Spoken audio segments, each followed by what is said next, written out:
et il ne mérite pas d'aller en prison.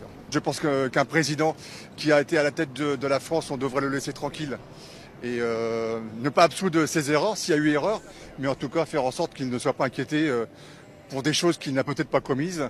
C'est même pas sûr, donc c'est totalement inapproprié, je trouve. Même si doute il y a, je pense qu'on devrait passer l'éponge et le remercier ce qu'il a fait pour la France. Il y a eu comme une forme de respect ou quelque chose comme ça. Non, moi ça me choque, franchement, oui. Je vois mal un président de la République aller en prison, ça me rend... C'est pas bien.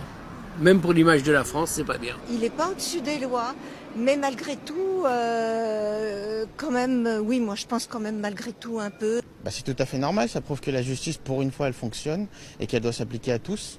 Chaque président, une fois qu'il est plus président, il doit être, s'il a fait des erreurs, il doit les payer, quoi, c'est tout. Je pense que c'est rassurant pour l'état de la justice dans notre pays qu'un ancien président de la République, en fonction de ce qu'il a réalisé, puisse être condamné comme n'importe quel assujettissable, enfin comme n'importe quel citoyen finalement. Je trouve ça bien qu'il soit condamné, comme monsieur tout le monde, et finalement...